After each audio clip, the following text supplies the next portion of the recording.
Hello dear student, स्वागत है एक बार फिर से हमारे YouTube channel English with GK में। आज हम बात करेंगे क्लास 9th का पोएम चैप्टर 3 है ना, द 7 एज ऑफ मैन। आदमी की 7 अवस्थाएं, मनुष्य की 7 अवस्थाएं। इसको कंपोज्ड किया है विलियम शेक्सपियर ने। चलिए सीधा टेक्स्ट पर चलते हैं। First stanza, all the world's a stage, मतलब सारा संसार मीन्स दुनिया। ए स्टेज एक रंगमंच है। And all the main and women merely player, है ना, जिसमें सभी मनुष्य, आदमी और औरत केवल एक पात्र हैं। They have their exit and their entrance, है ना। एग्जिट मतलब होता है बाहर निकलना, एंट्रेंस मतलब होता है अंदर आना। तो उनके आने का भी रास्ता है। दे हैव दियर एग्जिट, है ना, एंड दियर एंट्रेंस, उनके आने का भी रास्ता होता है एंड जाने का भी रास्ता होता है। अर्थात वे रंगमंच पर आते हैं और अपनी भूमिका निभाकर चले जाते हैं। And one man in his time plays many parts, और एक व्यक्ति अपने जीवन काल में, है ना, भिन्न भिन्न पात्रों का अभिनय करता है, अर्थात भिन्न भिन्न रोल प्ले करता है। His act being 7 age, his act being 7 age, मनुष्य को मंच पर 7 अवस्थाएं और भूमिकाएं निभानी होती हैं। हिज एक्ट बीइंग 7 एज, इसका मतलब मनुष्य को मंच पर 7 अवस्थाएं अथवा भूमिकाएं निभानी होती हैं। नेक्स्ट स्टेंजा देखेंगे। एट फर्स्ट द इन्फेंट, सबसे पहले वह एक नवजात शिशु होता है। एट फर्स्ट द इन्फेंट मतलब सबसे पहले वह एक नवजात शिशु होता है। इन्फेंट मतलब होता है नवजात शिशु या छोटा बच्चा, है ना, नवजात शिशु। Mewling and puking in the nurses arms, है ना। म्यूलिंग सिसक कर रोना, प्यूकिंग उल्टी करना। तो mewling and puking in the nurses arms, वह नर्स की भुजाओं पर वह सिसक कर रोता है ना, और नर्स की भुजाओं पर उल्टी करता है। वह सिसक कर रोते हुए, है ना, नर्स की भुजाओं पर उल्टी करता है। Then the whining school boy with his satchel, यहाँ पे विनिंग स्कूल का बॉय का मतलब होता है, विनिंग स्कूल बॉय का मतलब कि जैसे जो लड़का मतलब रोते हुए स्कूल जाता है उसके लिए विनिंग स्कूल बॉय का यूज़ करते हैं। तो द विनिंग स्कूल बॉय मतलब रोता हुआ, मतलब रोते हुए स्कूल जाना, जो लड़के रोते हुए स्कूल जाते हैं उसके लिए विनिंग स्कूल बॉय का use. The whining school boy with his satchel, है ना, वह रोता हुआ लड़का अपने सैचल मतलब होता है थैलावस्था, है ना, बस्ते के साथ स्कूल की ओर उसकी जाने की बारी आती है। एंड शाइनिंग मॉर्निंग फेस, है ना, उसका सुबह का चेहरा चमकीला होता है। Creeping like snail, creeping like snail, वह घोंघे की तरह घसीटता हुआ अथवा रेंगता हुआ चलता है। अनविलिंगली टू स्कूल, है ना, स्कूल जाता है, अनिच्छा से स्कूल जाता है। अनविलिंगली मतलब अनिच्छा से स्कूल जाता है। And then the lover, and then the lover, तीसरा पात्र एक नवयुवक प्रेमिका है जो प्रेम करता है। साइंग लाइक फर्नेस, फर्नेस मतलब होता है भट्टी जिस पर रोटी वगैरह सेंकी जाती है। With a woeful ballad made to his mistress eyebrow, है ना, मिस्ट्रेस मतलब प्रेम का, आईब्रो मतलब आपको पता ही है।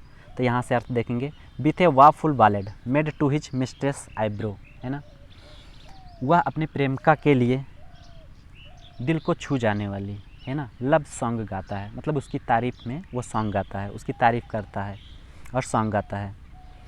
और साइंग लाइक फर्नेस, है ना, गर्म आहें भरता हुआ, गर्म आहें भरता हुआ वह अपनी प्रेमिका के लिए दिल को छू जाने वाली, है ना, लव सॉन्ग को गाता है।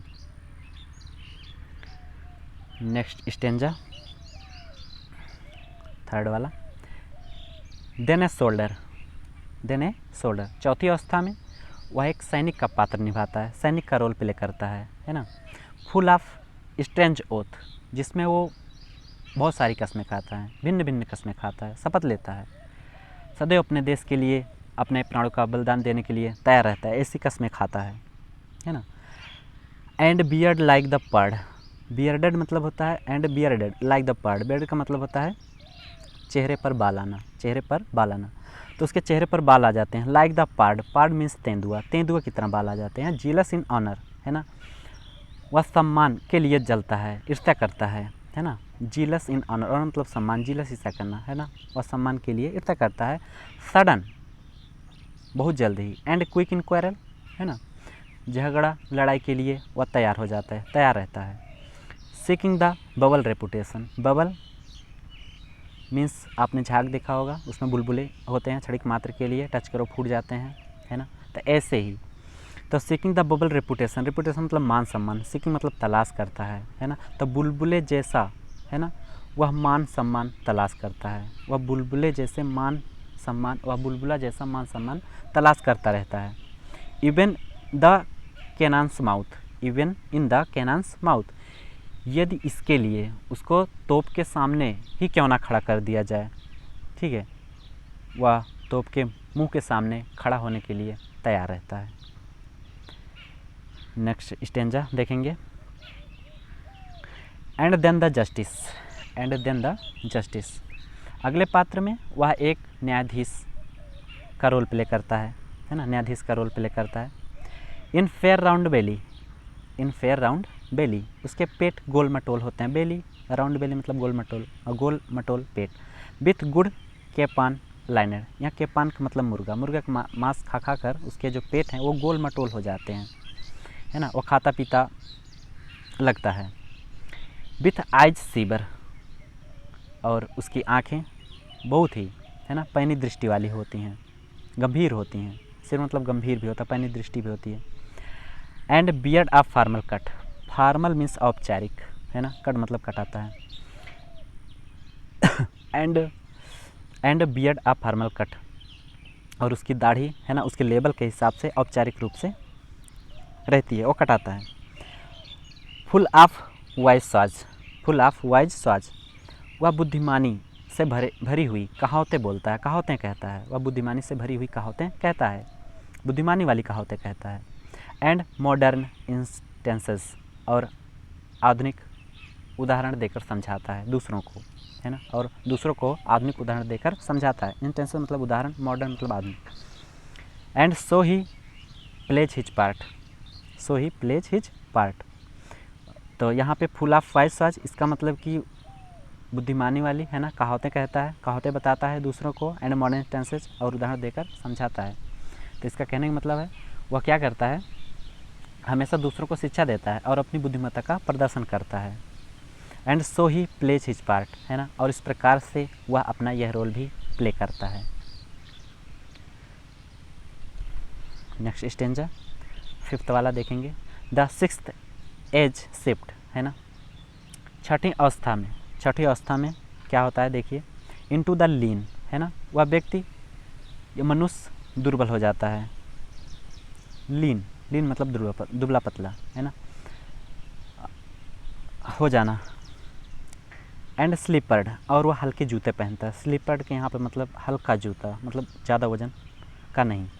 एंड पेंटालून, एंड पेंटालून, है ना, पेंटालून मतलब एक प्रकार का कपड़ा, है ना, ढीला ढाला कपड़ा पहनता है वो।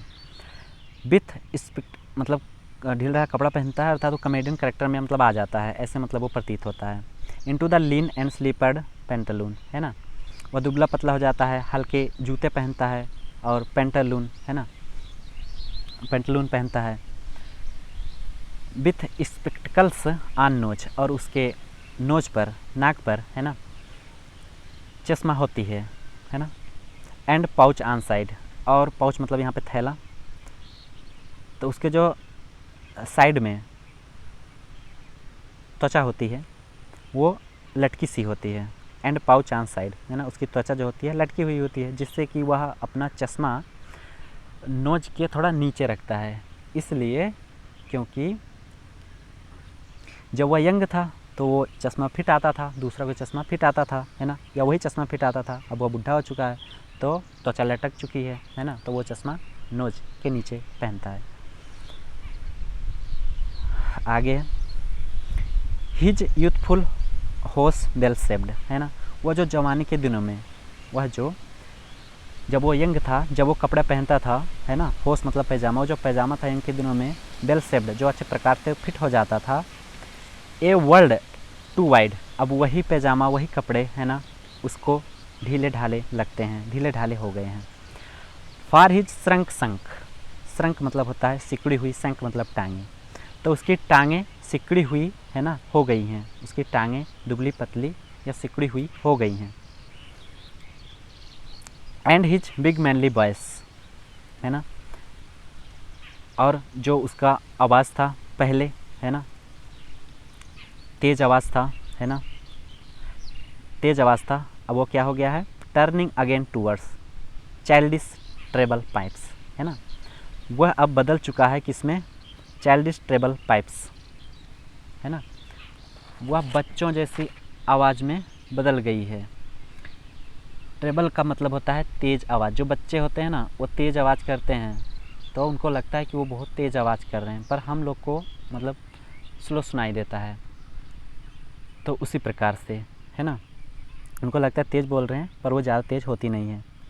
तो turning again towards childish treble pipes, और जो बच्चे है ना पाइप वगैरह बजाते हैं तो उसी प्रकार से उनकी आवाज़ वो बदल जाती है। एंड आप ऐसे समझ सकते हैं, एंड बिस्टलेस इन हिज साउंड, है ना, जो उसकी आवाज़ होती है, उस व्यक्ति की जो आवाज़ होती है वो सीटी की तरह, है ना, जो सीटी बजती है उसी की तरह हो जाती है। Last scene of all, last scene of all मतलब अंतिम दृश्य, सभी का अंतिम दृश्य क्या होगा उसी के बारे में देखेंगे। अंतिम अवस्था में क्या होता है, that ends this strange eventful history, है ना, that ends this strange eventful history, strange मतलब अद्भुत, इवेंटफुल घटनापूर्ण, हिस्ट्री मतलब इतिहास, तो अद्भुत और घटनापूर्ण इतिहास का यहाँ पर अंत होता है। कैसे अंत होता है, इज सेकेंड चाइल्डनेस, यह एक प्रकार का बचपना भी होता है, मतलब यह एक प्रकार का बचपना भी होता है जहाँ पर अद्भुत और घटनापूर्ण इतिहास का अंत होता है। एंड मेयर ऑब्लिवियन, है ना, मेयर ऑब्लिवियन, यहाँ पर सबसे पहले उसको फिर भूलने की बीमारी आ जाती है, उसको भूलने की प्रवृत्ति आ जाती है। सेंस टीथ, सेंस टीथ इसका मतलब मनुष्य बिना दांतों के हो जाता है ना। सेंस आइज, है ना, बिना आँखों की रोशनी वाला हो जाता है। यहाँ पे सेंस का मतलब होता है विदाउट, विदाउट मीन्स बिना, या सेंस मतलब कमी भी होती है। तो सेंस टीथ, है ना, मनुष्य बिना दांतों वाला हो जाता है, और सेंस आइज और बिना आँखों की रोशनी वाला हो जाता है। उसके बाद सेंस टेस्ट, है ना, जुबान में स्वाद का, है ना, बिना स्मरण शक्ति वाला प्राणी रह जाता है, मतलब वो जैसा स्वाद पहले लेता था अब वो ऐसा स्वाद नहीं ले सकता है। सेंस एवरीथिंग, सेंस एवरीथिंग, हर चीज़ से वह व्यक्ति वंचित हो जाता है। आई होप यह वीडियो आपको पसंद आई होगी। तो इस प्रकार से ये पोएम कंप्लीट हुआ। ऐसे ही और वीडियो देखने के लिए हमारे चैनल को सब्सक्राइब कीजिए, इंग्लिश विद जीके को, और इसके साथ ही लेते हैं आपसे विदा। जय हिंद, जय भारत।